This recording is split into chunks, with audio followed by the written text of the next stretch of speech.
We're going to bring on our next speaker. Give me 1 second here. Mike, how are you, sir? I'm doing well. Thanks for having me, brother. Yeah, you look like you're moving and grooving. You're too kind. You guys are the best. Thank you. Okay. Thank you. Appreciate that. Love it. Well, man, we're a couple minutes behind, so I'm just going to give you the stage and let you introduce yourself and let you go. I love it.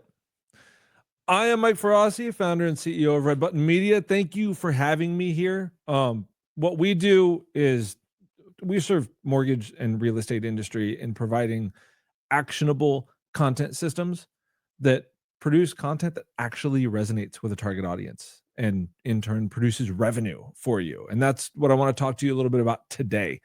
Actually producing content that drives revenue. A lot of people are under the misconception these days that we need a ton of views, we need a ton of followers, subscribers, whatever platform you're on. It's called something different everywhere, right?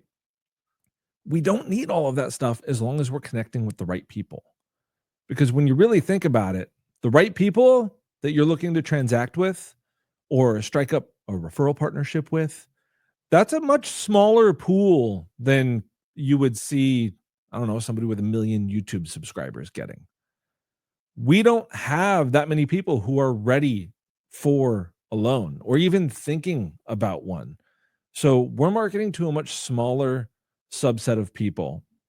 And I've made a living over the past few years of making sure that the content connects with the person that you're actually looking to reach. So first thing, Mitchell, come back on here because I got a question for you. And I want to put the question in the comments too. I'm not entering a question in the comments, but I want this to be interactive. So I want some comments. This is kind of the day one, like startup accelerator stuff that I've learned when I've gone through programs and stuff before. Mitchell, as a origination professional, as a loan officer, what are you selling? And I'm asking the question to the audience too. Put it in the comments. What is it that you sell? Well, the American dream.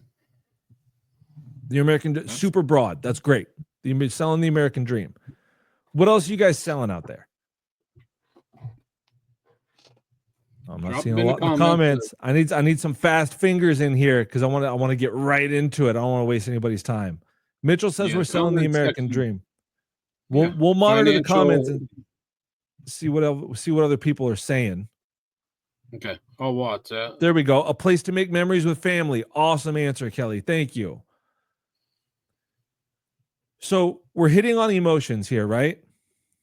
So solutions for agents to build their business. Super interesting. That's a great referral partnership strategy. Now let me ask you a second question because the answer absolutely will be different. What is your customer buying from you? The first time this was posed to me that way, I had kind of a jaw drop, mind blown moment.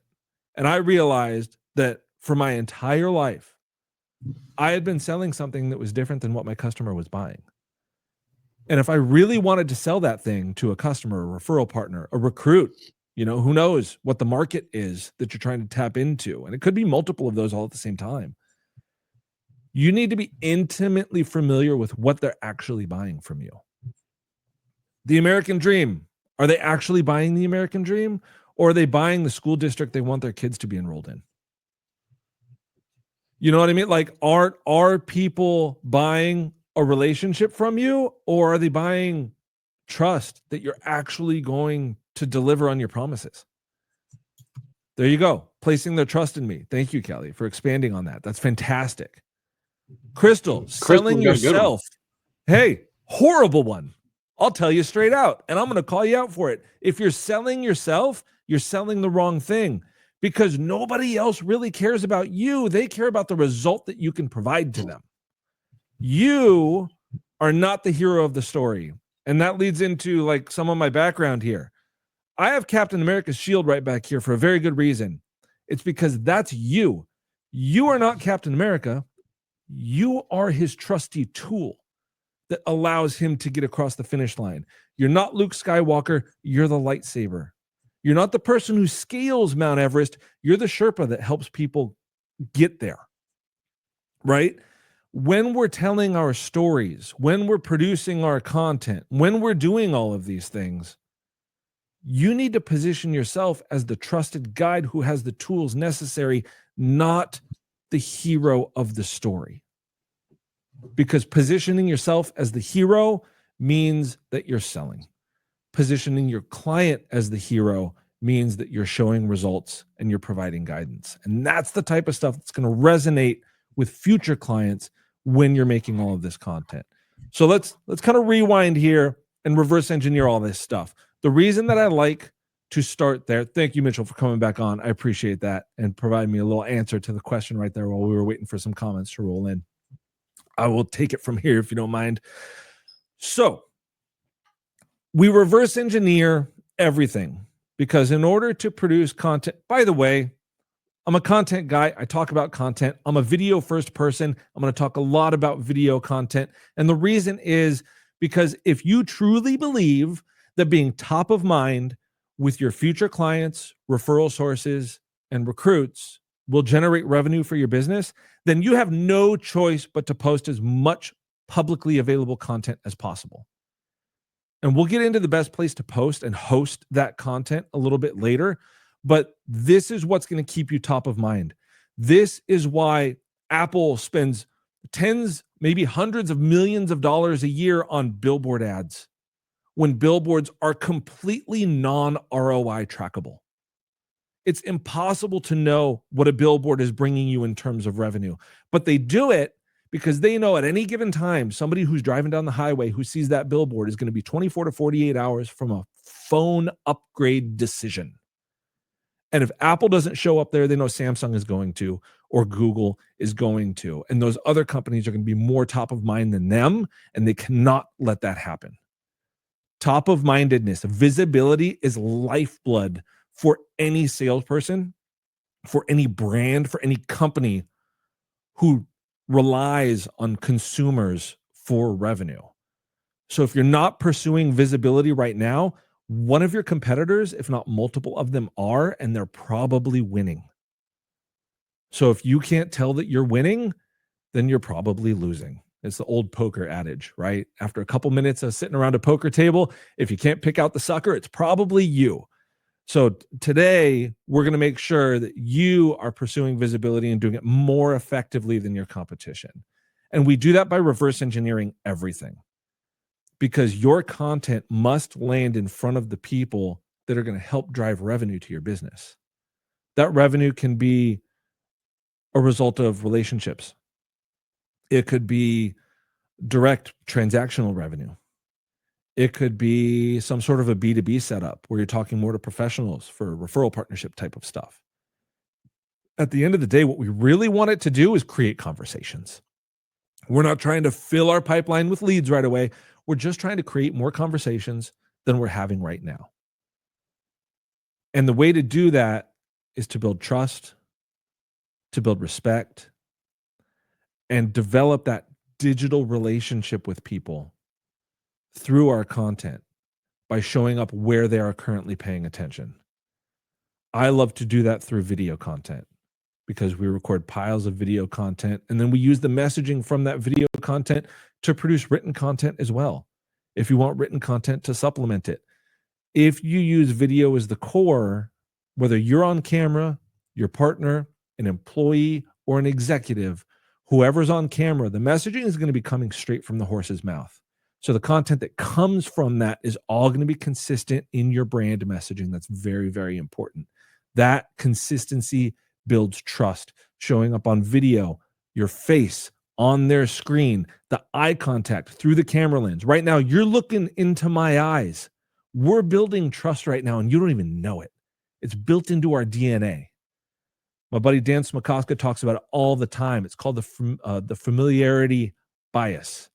We are biased and drawn towards people who we are more familiar with. And showing up in this way does not allow our brains to register whether or not this is digital. A couple of days from now, you're just going to know that you saw Mike. And that's a very important and powerful thing for you to harness. So now that we know where our content needs to be landing, it needs to be landing in the lap of your potential customers, referral partners, or recruits. This is our target viewer. I don't call it a target consumer, an ideal client profile. We hear that all the time in the marketing biz. I refer to them as target viewers because not all of our target viewers are going to be our target clients. They could be referral partners or recruits as well. So this gives us a lot of different people that we can talk to, and that helps us expand the amount of content that we're able to produce because each of those people deserves their own piece of content.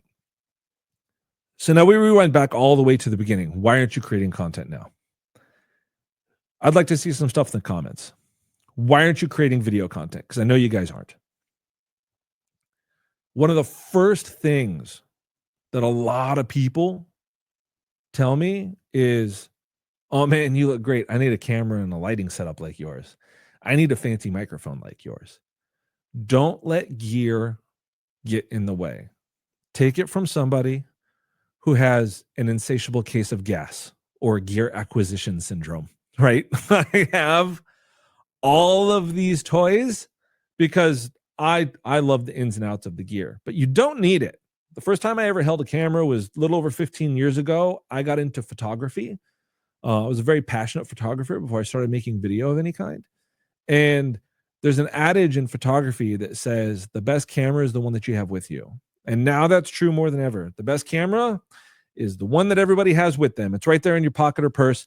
This is an objectively better camera than any webcam you could purchase on the market today. However, there are a couple things for those of you who really want to spend some money and pick up a couple pieces of gear to either hold yourself accountable or get you excited. The first thing that I recommend is a good phone tripod. This is the one that I use. It is currently $22 on Amazon. Like, this stuff doesn't have to break the bank. It extends really far. This base folds out so you can set it on the desk or a floor. This attachment will hold a small camera, or this whole thing folds out to hold your phone. So it's a nice little piece of kit that works for many different things. $22. The other thing, to level up your audio quality, I recommend this specific wireless mic setup. People have seen these little circles kind of magnetized or pinned to a pocket or a shirt, because this mic setup has been getting very popular lately. It's not expensive. Currently, I believe it's $92 on Amazon. In the comments right now, I am posting 3 different links. So take a look at them. The first link is to my LinkedIn profile. Go connect with me. The second link is to the phone tripod if you're in the market for something like this. And the third link is for this little wireless mic kit. This, your starter set, costs you $114. This is not an expensive thing. This is important because it allows you to get the camera out of your hands, because if you're anything like me, I'm a greasy Italian. These things fly all over the place when I talk. I like talking with my hands, obviously, so it allows you to be more natural and not have to hold it in your hand all the time that you're making a video. And this is just going to help you get higher audio quality in your videos. The closer a mic is to your mouth, the better the audio quality is going to be. This is going to make sure a microphone is always close to your mouth. And it actually includes 2 microphones. So you can pin one to somebody else, maybe a borrower that you just closed on, and you can do a little closing interview with them. Maybe a real estate agent, and you can do a little highlight piece, a little question and answer session to give them some content that they can post to their feeds also. So you can be making content jointly. This stuff, really, really, really good. I use it all the time. I suggest that you do too, if you want a piece of gear. If you don't, great. Just pull out your phone and start going, because it's a phenomenal tool. Also, really quick little pro tip: when you're shooting video on your phone, kick it into cinematic mode. A lot of people view that as much higher quality. If you're looking at me right now, you see how I'm very much in focus and my background's kind of blurry. That's happening because I have a fancy camera and lens setup. But your phone is now doing that for you computationally, so you don't need the fancy camera and lens to get that same type of look. On Apple devices, it's called cinematic mode. I believe on Samsung or Google or other Android devices, it's called something similar to cinema mode. Use cinema mode. That will get you the kind of subject of the video in focus with a blurry background type of look. It just levels up the perceived production value of what you're doing. All right. So there is the gear talk. The next kind of bugaboo that I hear about all the time is, and I actually saw it in the comments. Stephanie, thank you for your comment. Not sure what to say. All right. Let's address this, because you have so much information running around in your dome. It is unbelievable. I'm going to go through this a little quick because I know I only have about 10 minutes left and I want to be sensitive to everybody's time. For your topics, I look at 5 content pillars, okay? Your 5 content pillars are industry news. So be the news source. Don't be a victim of the news. Be the news source. When you see headlines that make you think, oh my God, that's terrible, they don't know what they're talking about, do a video about it. Teach people what's actually going on. Okay? So be the news source. Get narrow with your target viewer and answer their frequently asked questions. If you've ever had a question asked to you more than once, there are tons more people out there with that question, and they're just a little bit intimidated to reach out to you. So that's number 2. We got be the news source. We got frequently asked questions. The third content pillar would be the problems that you solve. What problems do you solve for your clients, for your referral partners, for your recruits? What problems are you always solving for them? Because those problems, those are the pains that they're facing every single day. And human beings are wired to run away from pain much, much faster than they're wired to run towards pleasure. It's one of those things that's baked into our DNA. Take it back to caveman days, right? Those berries look amazing. I would love to move towards those berries because they're delicious. But that tiger over there is going to kill me. So I'm going to run away from that tiger way faster than I'm going to run towards those berries, right? People run away from pain much faster than they run towards pleasure. So identify pain points of the people you're trying to connect with and then solve them through your content. That way you're actually adding something to their day. The fourth content pillar that is extremely important is storytelling, the wins. Tell stories about the wins. And we already touched on this a little bit, but you must frame the hero of the story to be someone other than yourself. If you hop on camera and just start saying, hey, I just rescued a deal, nobody cares. Nobody cares what you just did. It wasn't their deal. If you hop on camera and say, hey, we just closed this loan in 3 days, awesome. Everybody else can do that too. Nobody's busy. Everybody can close a loan in 3 days. You know what I want to know? Why you had to. Why did you have to close that loan in 3 days? Oh, well, because the family wanted their kid enrolled in this specific school, and the cutoff for that was if you had residents in this area by this date. So that's when they had to close. Awesome. That's a relatable story that other families are going to understand and connect with. So tell those wins, tell those stories. And number 5, the 5th content pillar that everyone discounts, everyone, is your foundational knowledge. In 2022, NAR did a study that showed that 70% of this country still think you need 10% or more down payment to buy a house. This is the basis of knowledge that we're working with, people. The foundational knowledge that you learned the first 2 months you were in this industry, the stuff that you've learned and forgotten so many times that you just take it for granted as common knowledge, that common knowledge to somebody who doesn't expert in this all day like you do can be ground shaking and life changing. The fact that down payment assistance programs exist, the fact that bank statement loans are there for self-employed borrowers, The fact that you can get into real estate investing with no income documentation using a DSCR program. The fact that DTI sounds really complicated, but it's really just making sure that you don't spend more than 43% of your pre-tax income on the things that show up on your credit report and your house payment. Like, these little things communicated effectively can be really valuable to people who absolutely need this information. And they have no source for it because they are not in our industry, but you are the source. You're that educational source. So there's your 5 content pillars. Be the news source, not a victim of the news. Answer frequently asked questions. Make a piece of content about every question you get, because there are more people out there who have those questions, need those answers. What problems do you solve for the people that you're talking to? What wins have you experienced recently? And what is your foundational knowledge? I bet that if you take 15 minutes after we're done here and put together 3 bullet points in each of those 5 areas, that's 15 content topics.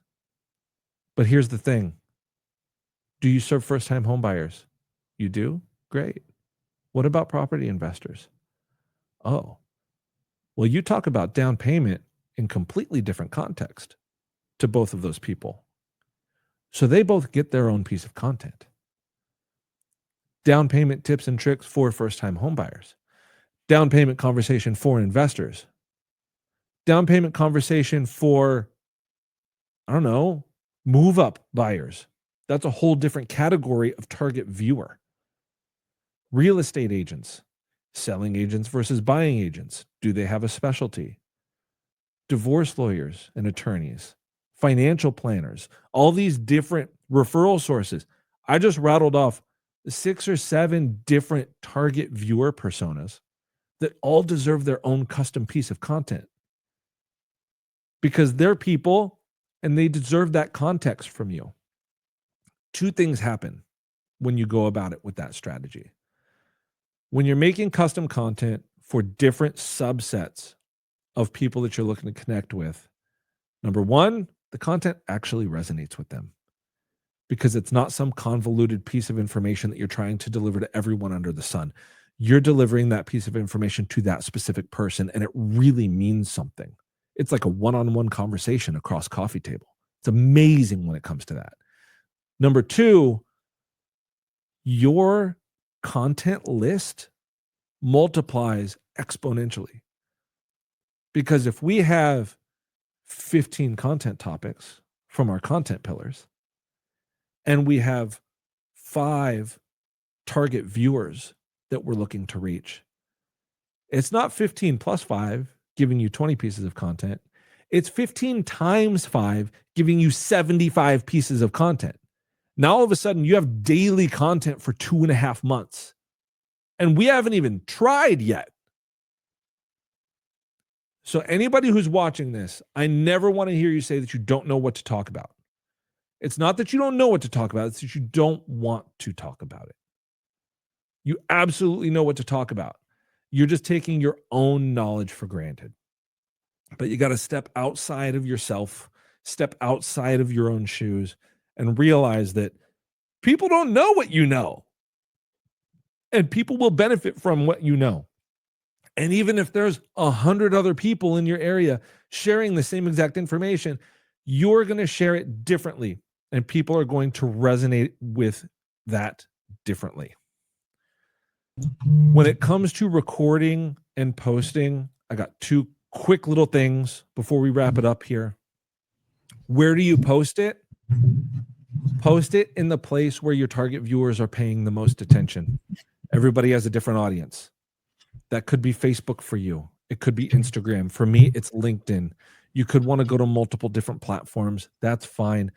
The important thing is make an educated guess. And with that educated guess, hammer away at one platform. Upload your stuff to YouTube also, just because it's free and it's great to have kind of an online repository.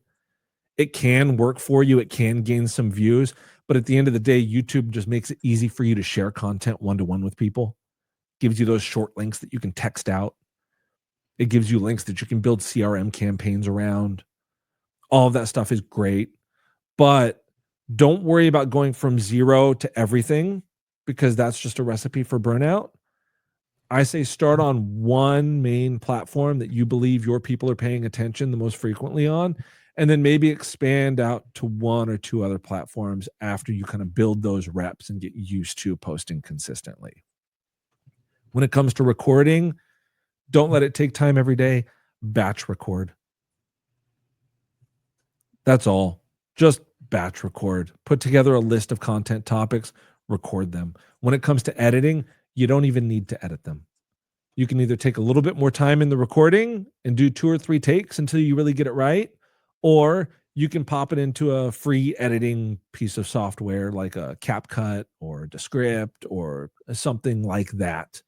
And you can toss some edits on there if you really want to. But when you're just starting out, take away as many barriers to entry as you possibly can. And at the end of the day, it's a time or money equation, right? Do you have more money than time, or do you have more time than money? If you have more time than money, you can learn how to do this yourself. I did, so I know you can. If you have more money than time, work with a professional. Head over to hittheredbutton.com. We provide content systems that deliver daily posting for our clients often. You know, we have a lot of clients that we're just doing daily posting on, and it takes them like an hour per month. They show up for a recording session, I coach them through, and then we take it from there. If that's not in the cards for you, do it on your own, because it's 10 to 15 minutes a day. And the visibility that you get from it in a mid to long-term strategy is going to pay you back in spades. That's my time. What's happening, Mitchell? Video is king. Video is king, but I think just showing up in some way is queen, right? Like LinkedIn is a huge opportunity right now, and that audience is much more willing to read than Right. on other social media platforms. So Yep. a lot of the clients that we work with, we're doing 10 to 15 videos a month for them, and all those go up to LinkedIn. But then we're using the messaging from those videos to create 10 to 15 long form written posts, and those get posted Right. on the day that they're not posting videos. You know, Yep. and that way you're creating content for the people who would rather watch and the people who would rather read, and it all speaks the same cohesive messaging. And that consistency is messaging is just as important as Nike putting the swoosh on the side of all of their shoes. Like that's just consistent branding. So if you want to revisit a topic over and over again, like the person in front of the camera is the only one who's going to think it's repetitive. Everybody else watching is just going to think, oh, that's consistent messaging. Yep. Love it, man. Well, hey, I appreciate you joining us. If anybody has questions from Mike, you can find him on LinkedIn. That's where I found him. And that's you're my doing digital awesome home. things over there, man.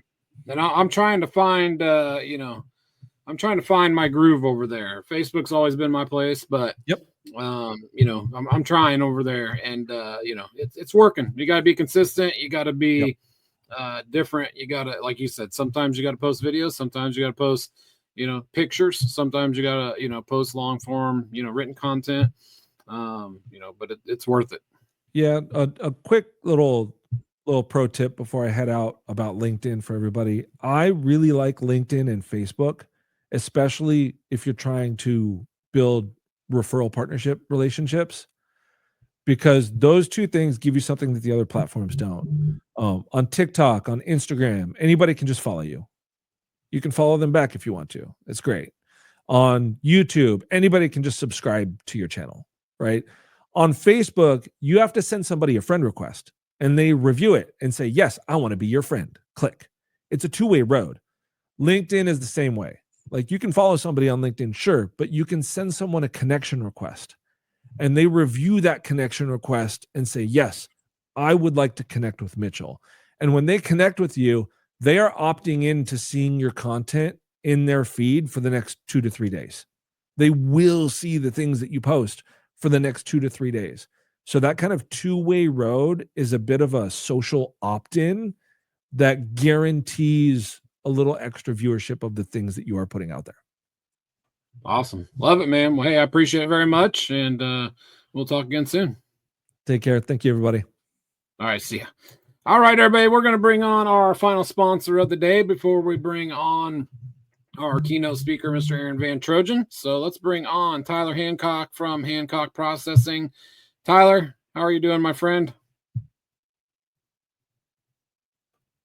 Uh-oh, I can't hear you.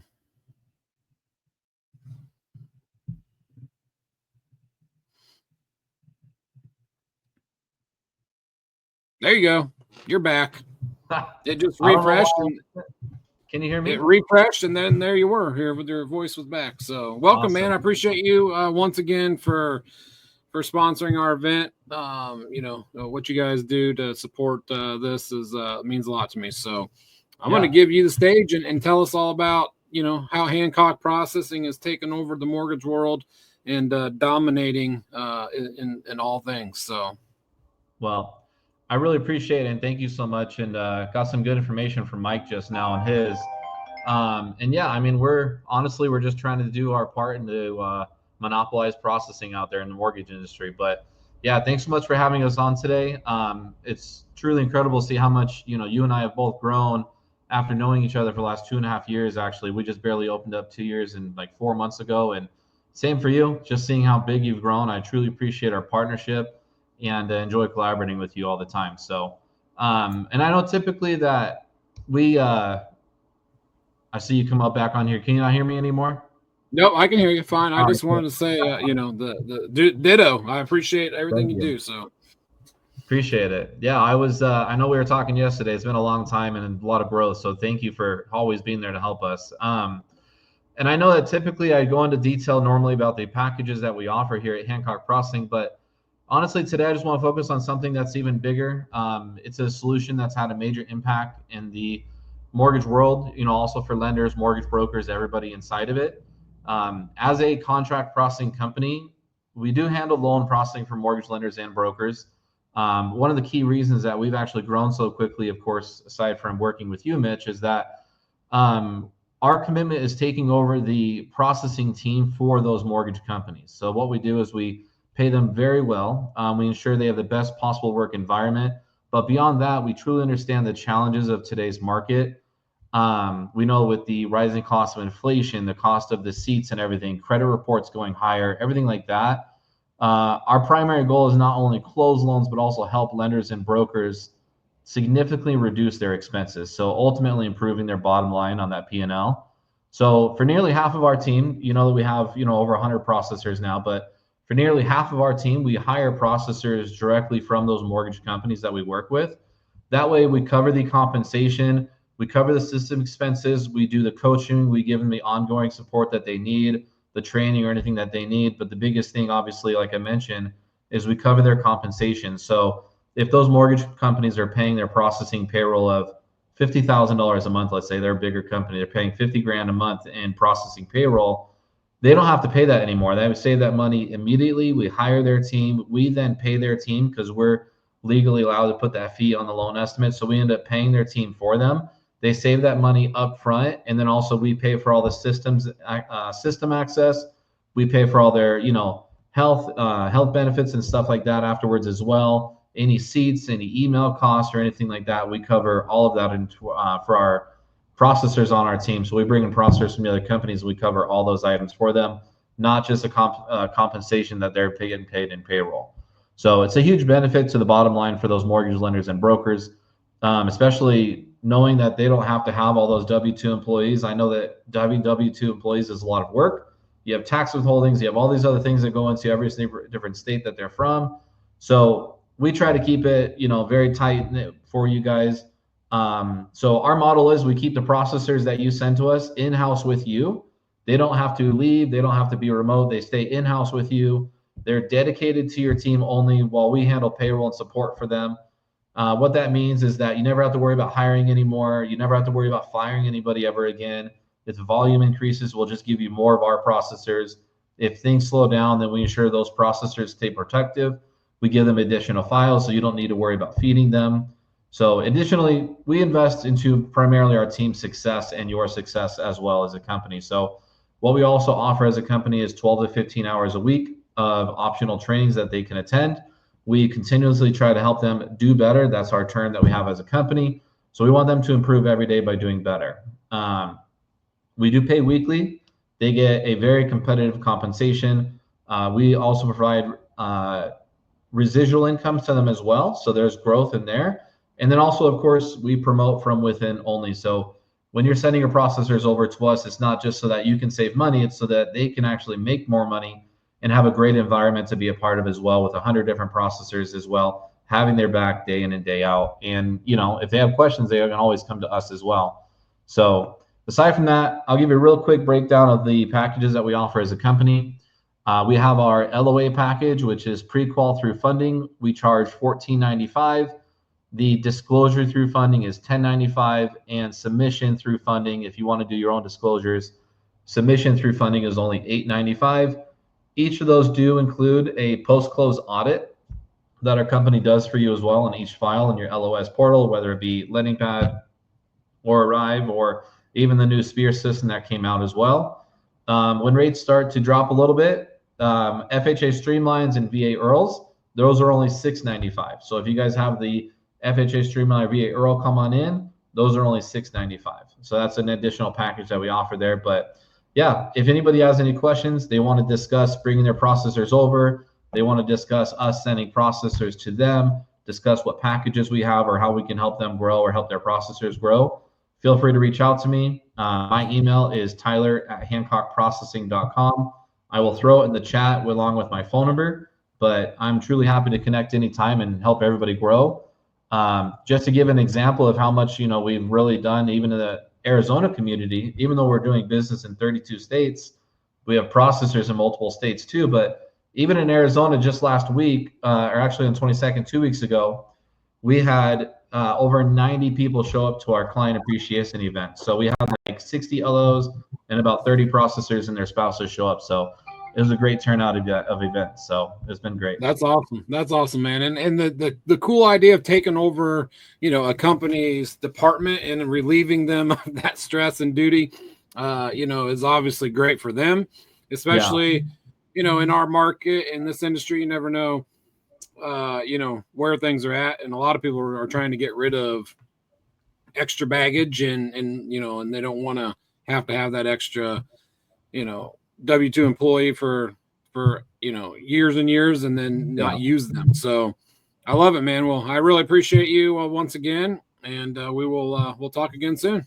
Of course. Thank you so much. Good luck with the rest of the event, and I'll be watching. Thank you. Awesome, man. Appreciate you. Thank you. All right, everybody. We are going to bring on our keynote speaker.